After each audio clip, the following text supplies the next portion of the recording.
Over the summer, I went to Honduras. And in Honduras, I stayed with a host family, and it was my best friend and I, and it was a great experience. We got our own room. It was wonderful. They were super nice.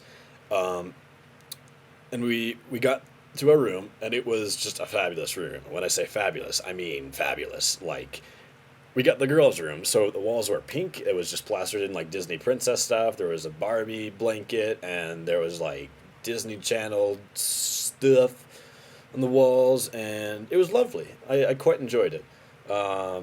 Just bright colors. It's kind of happy. So it was great until one night. See, this one night, something terrifying happened. Um, just went to bed like normal nights. Just it was like probably 11:30. We had the light off for 20 minutes, and I was just like laying down in bed, just snoozing. Um, and our ceiling fan, just like just ceiling fanning it up, just blowing wind. Um, the light. That's where the light is. It's on the ceiling fan. The light's on the ceiling fan. Um, and we turned the lights off. Like we definitely turned the lights off. The lights are off. And my friend says to me on the other bed, she says, "Sam, that ceiling light, the fan, that light's flashing."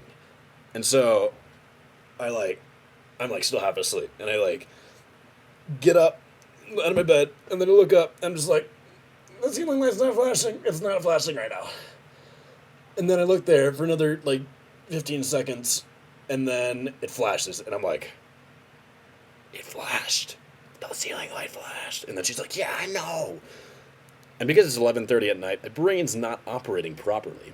See, the way I'm thinking about things, like what I should have thought is that, oh, hey, some electrical problems. That's normal here. Like, it's an underdeveloped country. Like, electrical problems happen, of course. But it was 11:30. So instead, my brain skipped right, like, beyond reason, like, screw reason.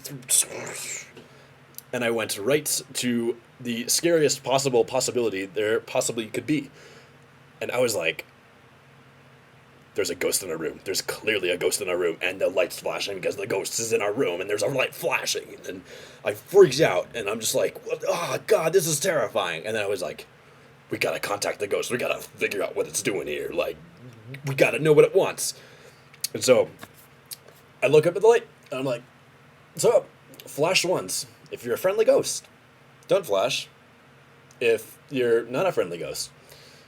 The light didn't flash, which concerned me greatly.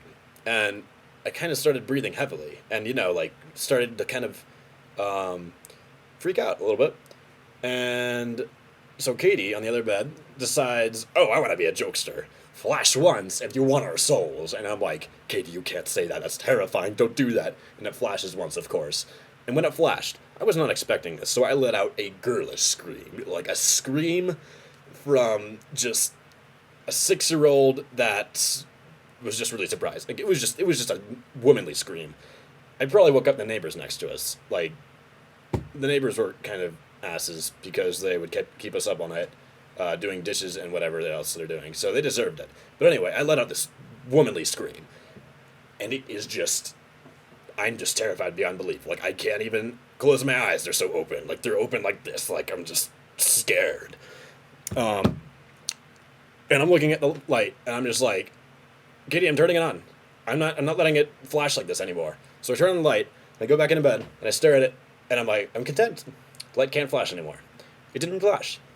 So I sit there for 10 minutes, and I realize I can't sleep with the lights on. That's not how we do it. So I turn the lights off, because that's just, no. I will not have lights on when I am sleeping. That is a waste of power. So I turn them off again, and the light does its thing. It decides to go flashy, flashy, flash, flash. And I'm just still freaking out. Like, I am just, what's going on here? See, the worst part about being in Honduras is if there's a ghost there, there's like a 30% chance it owned like a shotgun or a machine gun or something when it was still alive. Everybody owns like guns down there. So that just terrified me beyond belief after thinking about that. And it was just a serious moment of my entire life. I pretty much almost died out of scaredom. And eventually I went to bed, and I woke up the next morning, And I was still scared. It was that scary. That's my story.